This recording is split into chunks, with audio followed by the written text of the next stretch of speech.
खुर्शीद शाह साहब, इमरान खान साहब बड़े वसूख से ये कह रहे हैं और बार बार कह रहे हैं कि देखें, ये लोग अमेरिका के ग़ुलामी करते थे और मैंने अमेरिका को भी आंखें दिखा दी हैं, मैंने यूरोप को भी दिखा दी हैं एक ख़ुद मुख्तार कौम के लीडर की हैसियत से, और इंडिया को भी दिखा दी हैं। तो ये सब गैर मुल्की साजिश है। उन्होंने आज तो ये भी कह दिया कि मीडिया के लिए भी गैर मुल्क से फंड्स आ रहे हैं और अपोजिशन को भी उन्होंने मैदान में उतारा है। तो एक बहुत बुरा जोक है, मगर कहना नहीं चाहता। इसी लफ्ज़ पे अगर बाद में मैं आपको बता दूंगा। इसकी पहली मुलाकात अमेरिका में बेनज़ीर भुट्टो से जब हुई तो बड़ा बुश था 88 में 88-89 में जब अमेरिका गई थी फिर भी, तो उसके लिए कहा था इस बच्चे का ख्याल करना। बेनज़ीर भुट्टो को कहा था सदर बुश ने, बुश सीनियर ने कहा था इमरान खान के बारे में, और बुश जूनियर ने कहा था नवाज शरीफ को कि इस बच्चे का ख्याल करना।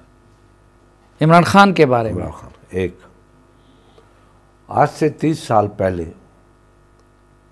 हकीम सईद को इनाम हुआ था कि कोई बच्चा अमेरिका में तैयार हो रहा है पाकिस्तान के प्राइम मिनिस्टरशिप के लिए है। हाँ, वो जापान के बारे में जो उसने सफ़रनामा लिखा था उसमें जिक्र। जी, निज़ामी साहब ने अपनी 25 साल 24 साल पहले जब इसने पार्टी भी शुरू नहीं की थी, हेडलाइन लगाई थी, सुर्खी लगाई थी कि इमरान खान को वज़ीर आज़म बनाने की तैयारियां हो रही है। ये थी कौन करवा रहा था? ये बबड़ धमकियाँ अमेरिका को नहीं, परवाह नहीं है अमेरिका को। नहीं, तो आप ये कहना चाहते हैं कि शुरू दिन से अमेरिका इमरान खान को तैयार कर रहा था और ये अमेरिका का तैयार करदा बंदा है। अब ये मैं और उनकी ज़ाती मामलात में नहीं जाता। फिर अमेरिका के अंदर इस पर पाबंदियां भी पड़ गई, कोर्ट को वांटेड हो गया। नहीं, लेकिन दूसरी बात यह है कि ये शख्स जो कहता है कि मैं अमेरिका को धमकियां देता हूं और ये तब मेरे मुखालिफ हुए हैं। भुट्टो ने भी आखिर में ये किया था। जी हाँ, भुट्टो ने किया था। भुट्टो की किताब पढ़ी है। भुट्टो की किताब, भुट्टो के लिए तो किसेंजर ने लिखा है कि ये वाहिद वज़ीर आज़म था जिसने 2 मरतबा हमें क्या कहते हैं डॉज किया था। है या नहीं है?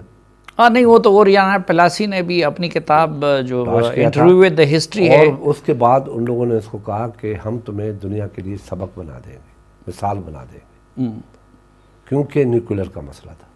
क्या इसका कौन सा मसला है? ऐसा तो कश्मीर भी दे दिया।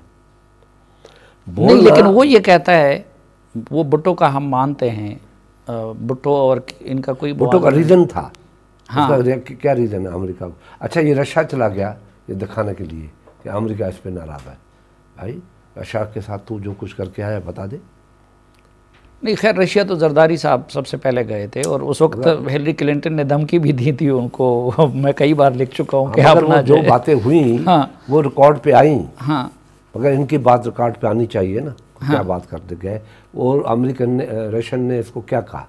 लेकिन वो कहते हैं कि देखिए, अब यूरोपियन यूनियन के सफ़ीरों ने मुझे ख़त लिखा कि आप रूस के ख़िलाफ़ बयान दे दें और मैंने उनको सुना दी। और कहते हैं आप लोग ड्रोन के बारे में यूसुफ रज़ा गिलानी को वो कोट करते हैं कि जी वो दरपर्दा अमेरिका से कहता रहा कि आप करते रहें, और कहते हैं ड्रोन के ख़िलाफ़ ये लोग एक दिन भी नहीं बोले। हम बोले न बोले, ये कहता था तहरीक तालिबान के साथ सुलह करो, और सुलह का नतीजा ये है कि कहीं 75 आदमी मारे जाते हैं आजकल, कहीं 5 आदमी, कहीं 10 आदमी, कहीं शुरू हो गया है। फिर ये गलत कह रहा हूँ मैं? उस वक्त ये कहता था मैं जा रहा हूँ, मैं मिल के आता हूँ, तो ये ड्रोन क्यों नहीं बचाएगा? लेकिन वो कहते हैं कि मेरी हुकूमत आने के बाद एक ड्रोन हमला नहीं हुआ, और आप क्यों होगा? और अभी जब अमेरिका के साथ, रशिया के साथ ये हर जगह गया है, तो अब क्यों हो रहे हैं? 75 बंदे किसकी खाते में हम डालें? और वो अभी ये कहता है कि मैंने अमेरिका को एब्सोल्युटली नॉट कहा। उन्होंने अमेरिका मुझसे अड्डे मांगे, मैंने उनसे कहा कि नो, एब्सोल्युटली नॉट। तो अड्डे तो पाकिस्तान ने रोक दिए थे, हमारे ज़माने में अड्डे बंद कर दिए गए थे, दाल बदीन का हर जगह का बंद कर दिया था। क्या गलत कह रहा हूँ मैं? हाँ, वो सलाला के बाद आप लोगों ने सप्लाई भी बंद की थी और अड्डा भी बंद कर दिए थे। ये करके दिखाया सप्लाई बंद। 30 दिन 35 दिन सप्लाई बंद थी। जब अपनी चीज़ मनवाई हमने, फिर सब शुरू की। ग्वादर का मसला था, सिंगापुर से लेके चाइना को दे दिया, उठा ले ये कदम।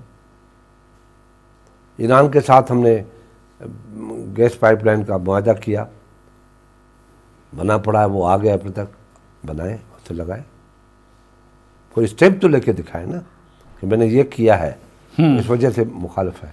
पीपल्स पार्टी ने तो न्यूक्लियर पावर बना दिया, मुस्लिम लीग नून ने धमाका कर दिया, पीपल्स पार्टी ने मिसाइल टेक्नोलॉजी लाए, पीपल्स पार्टी ने गैस पाइप ईरान से लेना शुरू की।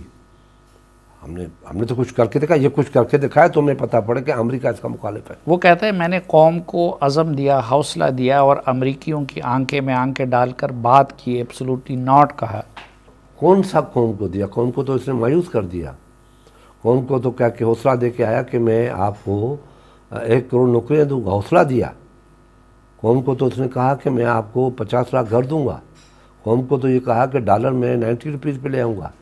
कौम को इसने कहा कि मैं आपका पेट्रोल 70 रुपये पे ले आऊँगा, मैं आपकी गंदम कम ले आऊँगा, चीनी कम करूँगा, दवाएं कम करूँगा। वो कहते हैं मुझे पहले इतना पता नहीं था कि नून लीग और पीपल्स पार्टी ने इतनी तबाही की होगी कि मैं तो उनके सिर्फ कर्जे लौटाता हूं। आप गवाह नहीं है कि ये खड़े होके ये कहते थे कि हमने तैयारी मुकम्मल कर ली है।